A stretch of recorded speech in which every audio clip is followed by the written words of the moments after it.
Assalamualaikum warahmatullahi wabarakatuh.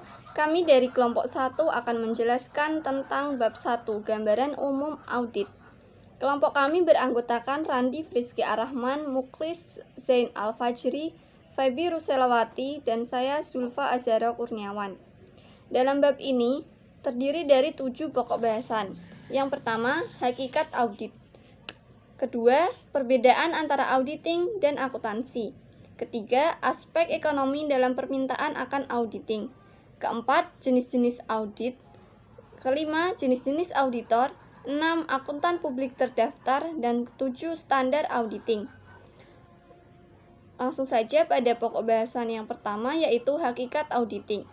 Auditing adalah proses pengumpulan dan pengevaluasian bahan bukti tentang informasi yang dapat diukur mengenai suatu entitas ekonomi yang dilakukan oleh seseorang yang kompeten dan independen untuk dapat menentukan dan melaporkan kesesuaian informasi tersebut dengan kriteria-kriteria yang telah ditetapkan. Dari definisi tadi, terdapat 4 unsur penting audit. Yang pertama yaitu informasi dapat diukur dan kriteria yang ditetapkan. Informasi tersebut harus dapat diverifikasi dengan standar yang akan digunakan sebagai sarana evaluasi. Informasi yang dapat diverifikasi harus dapat diukur. Contoh, laporan keuangan dengan kriteria prinsip akuntansi yang berlaku umum, SPT dengan kriteria UU perpajakan dan peraturan pelaksanaannya. Kedua, bukti atau pengumpulan dan pengevaluasian bahan bukti. Bukti adalah setiap informasi yang digunakan auditor untuk menentukan apakah informasi yang dinyatakan oleh audit sesuai dengan kriteria yang telah ditetapkan. Bukti dalam jumlah dan kualitas yang cukup adalah hal penting untuk memenuhi tujuan audit. Bukti memiliki banyak bentuk yang berbeda, termasuk data elektronik dan data lain tentang transaksi, komunikasi tertulis dengan pihak luar, observasi oleh auditor, dan kesaksian lisan pihak yang diaudit atau klien. Kemudian unsur yang ketiga yaitu orang yang kompeten dan independen. Auditor harus kompeten, artinya harus mempunyai kemampuan memahami kriteria yang digunakan serta menentukan jumlah bukti yang dibutuhkan untuk mendukung kesimpulan yang akan diambil. Kemudian, auditor juga harus memiliki sikap independen. Kompetensi orang-orang yang melaksanakan audit akan tidak ada nilainya jika mereka tidak independen dalam mengumpulkan dan mengevaluasi bukti. Yang terakhir yaitu pelaporan. Pelaporan merupakan bentuk penyampaian temuan kepada pihak-pihak pemakai laporan. Laporan audit harus memberikan informasi mengenai kesesuaian informasi yang diperiksa dengan kriteria yang ditetapkan. Selanjutnya yang akan kita bahas yakni perbedaan antara auditing dan akuntansi. Akuntansi merupakan proses pencatatan, pengelompokan, pengiktisaran, kejadian-kejadian ekonomi dalam bentuk yang teratur dan logis, dengan tujuan untuk menyajikan informasi keuangan yang dibutuhkan untuk pengambilan sebuah keputusan. Sedangkan auditing adalah menentukan apakah informasi yang dicatat atau hasil proses akuntansi telah mencerminkan dengan benar kejadian ekonomi pada periode akuntansi yang bersangkutan.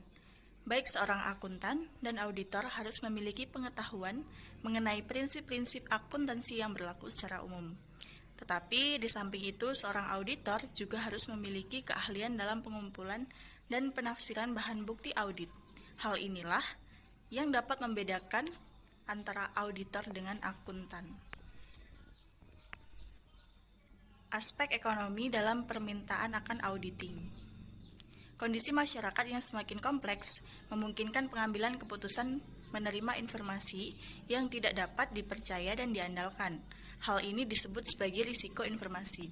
Risiko ini dapat timbul karena, yang pertama, adanya hubungan yang tidak dekat antara penerima dan pemberi informasi. Yang kedua, sikap memihak dan motif lain yang melatar belakangi pemberian informasi.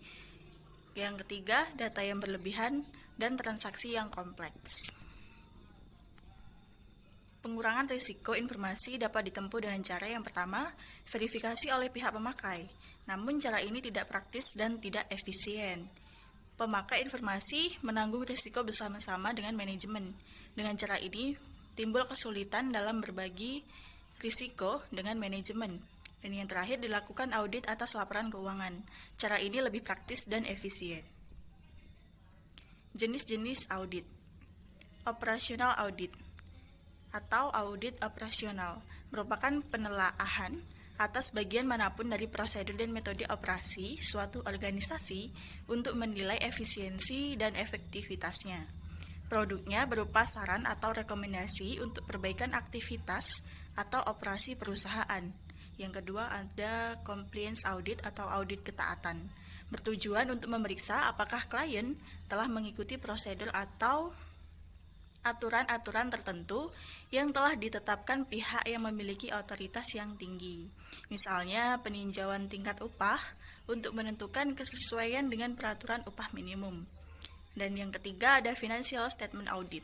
Audit atas laporan keuangan yang bertujuan menentukan apakah laporan keuangan secara keseluruhan telah disajikan sesuai dengan kriteria-kriteria yang ditetapkan. Audit.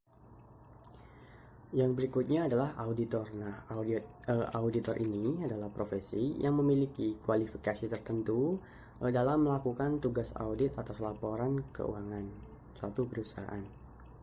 Nah, dalam auditor ini ada beberapa jenis auditor. Yang pertama adalah auditor eksternal.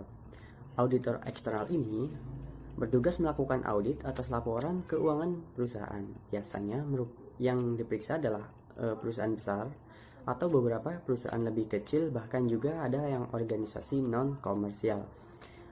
Yang kedua adalah auditor pemerintah. Nah, auditor pemerintah ini melakukan audit atau pemeriksaan pengawasan atas kekayaan dan keuangan negara.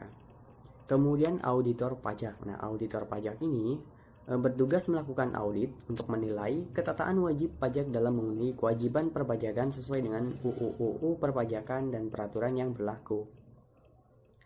Kemudian ada auditor internal. Nah, auditor internal ini bekerja dalam suatu perusahaan untuk melakukan audit bagi kepentingan manajemen perusahaan itu sendiri. Berikutnya adalah akuntan publik terdaftar.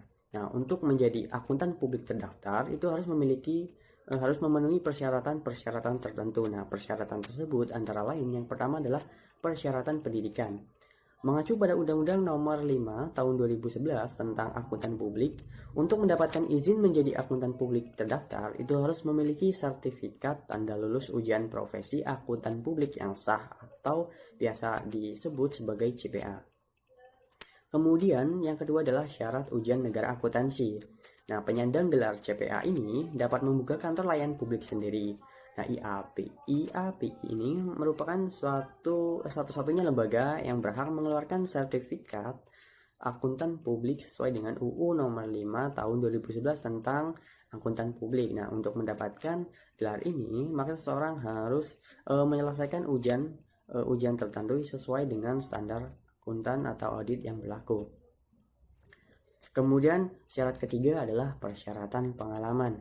Nah, berpengalaman dalam praktik memberikan jasa sebagaimana dimaksudkan dalam pasal 3 yang berbunyi akuntan publik memberikan jasa asuransi yang meliputi jasa atas informasi keuangan historis, jasa review atas informasi keuangan historis, dan jasa asuransi lainnya. Nah, perlu kalian ketahui terdapat beberapa kantor akuntan publik terbesar di dunia yang biasa disebut sebagai The Big Six. Nah, The Big Six itu sendiri terdiri atas Arthur Andersen, yang kedua ada Cooper Lybrand International, Yang ketiga ada Deloitte, 4 ada Ernst Young International, kelima KPMG, keenam adalah Pricewaterhouse International. Sedangkan di Indonesia sendiri terdapat mitra. Yang pertama ada Prasetyo Utama dan CO, yang kedua ada Siddhartha dan Siddhartha, ketiga Hans Duan Kota Mustafa, keempat Santoso Harakusumo dan CO, yang kelima ada Hanadi Sujendro dan rekan, dan yang terakhir ada Hadi Sutanto dan rekan. Dan tentunya masih banyak lagi akuntan publik terdaftar lainnya yang berada di Indonesia maupun di luar negeri.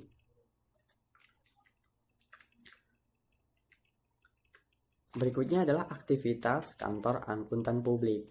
Nah, ada beberapa aktivitas. Yang pertama ada jasa atestasi. Nah, kegiatan KAP atau kantor akuntan publik ini mengeluarkan laporan tertulis yang menyatakan kesimpulan atas keadaan asesi tertulis yang dimuat dan menjadi tanggung jawab pihak lain. Terdapat 3 jenis jasa atestasi. Yang pertama yaitu audit atas laporan keuangan, yang kedua review atas laporan keuangan, dan yang ketiga ada jasa atestasi lainnya. Berikutnya adalah jasa perpajakan. Nah, jasa perpajakan ini dapat berupa penyusunan SPT PPh, perencanaan perpajakan atau tax planning, penyelesaian pemeriksaan dan keberatan pajak, dan jasa konsultasi pajak lainnya. Yang berikutnya ada jasa akuntansi dan pembukuan. Nah, biasanya audit ini, KAP ini melakukan kompilasi laporan keuangan perusahaan kecil yang belum mampu menyusun laporan keuangan dan tidak memberikan jaminan apapun kepada pihak ketiga. Kemudian yang terakhir ada konsultasi manajemen. Nah, konsultasi manajemen itu dapat berupa saran atau rekomendasi perbaikan sistem akuntansi, penyusunan strategi pemasaran, pemanfaatan instalasi komputer, dan konsultasi manfaat aktuaria.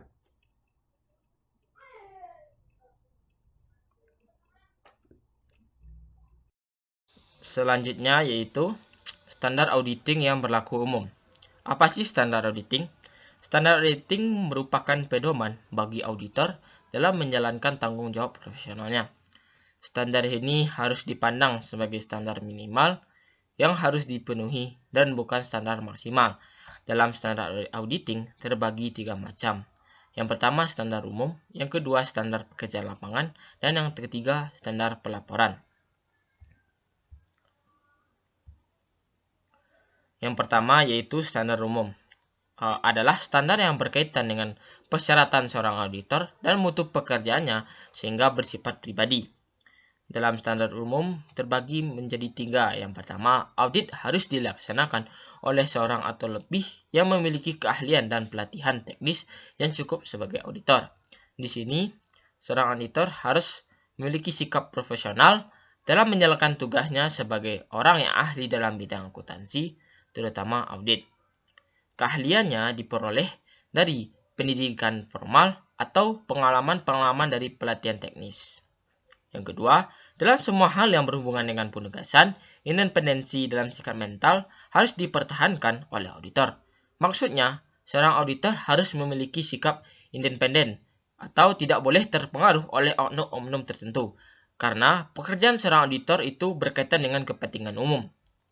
Dengan hal ini, seorang auditor harus memiliki sikap intelektual dan jujur dalam mengemban profesinya sebagai seorang auditor. Yang ketiga, dalam pelaksanaan audit dan penyusunan laporan, auditor wajib menggunakan kemahiran profesionalnya dengan cermat dan seksama. Maksudnya, di sini seorang auditor harus menggunakan kemahirannya dengan sewajar-wajarnya. Karena di sini pekerjaan audit itu sangat berkaitan dengan kepentingan umum. Selanjutnya yaitu standar pekerjaan lapangan, yaitu standar yang berkaitan dengan sikap dan pengetahuan yang harus dimiliki oleh seorang akuntan publik atau seorang audit. Dalam standar pekerjaan lapangan itu terbagi 3 macam. Yang pertama, pekerjaan harus direncanakan dengan sebaik-baiknya dan jika digunakan asisten harus disupervisi dengan semestinya. Maksudnya, dengan adanya penyerahan tanggung jawab kepada seorang auditor itu dapat bermanfaat bagi seorang auditor. Semakin perspektif seorang auditor itu ditunjuk, maka semakin bisa seorang auditor itu memanfaatkan dan menetapkan rencana dalam menjalankan tugasnya. Yang kedua, pemahaman yang memadai atas struktur pengendalian inter harus diperoleh untuk merencanakan audit dan menentukan sifat, saat, dan lingkup pengujian yang harus dilakukan. Maksudnya, seorang auditor itu harus memahami pengendalian internal dalam merencanakan audit dengan memperoleh dan mengevaluasi bukti audit. Di sini, dengan adanya audit atas laporan, apakah pengendalian itu bisa terlaksana dengan adanya audit? Yang ketiga, bukti audit kompeten yang cukup harus diperoleh melalui inspeksi pengamatan, pengujian pertanyaan, dan konfirmasi sebagai dasar yang memadai untuk menyatakan pendapat atas laporan di audit. Di sini, seorang audit harus memberikan pendapat atau opini terhadap laporan keuangan yang diperoleh dengan mengevaluasi bukti audit. Seorang auditor harus dapat menyimpulkan dengan kompensasi bukti dengan adanya bukti relevan, objektivitas, ketepatan waktu, dan kelengkapan bukti-bukti lainnya. Selanjutnya yaitu standar pelaporan. Standar pelaporan itu ada 4. Yang pertama, laporan audit harus menyatakan apakah laporan keuangan telah disusun sesuai dengan prinsip akuntansi yang berlaku umum. Yang kedua, laporan audit harus menunjukkan keadaan yang di dalamnya prinsip akuntansi tidak secara konsisten diterapkan dalam penyusunan laporan keuangan periode berjalan dalam hubungannya dengan prinsip akuntansi yang diterapkan dalam periode sebelumnya. Yang ketiga, pengungkapan informatif dalam laporan keuangan harus dipandang memadai, kecuali dinyatakan lain dalam laporan audit. Yang keempat, laporan audit harus menyatakan suatu pernyataan, pendapat mengenai laporan keuangan secara keseluruhan atau satu RC bahwa pernyataan demikian tidak diberikan, dan jika pernyataan secara keseluruhan itu tidak dapat diberikan, maka alasannya harus diberikan. Demi semua hal yang mana auditor dihubungkan dengan laporan keuangan. Laporan audit itu membuat petunjuk yang jelas mengenai sifat pekerjaan-pekerjaan yang ada dan tingkat tanggung jawab yang dipikulnya.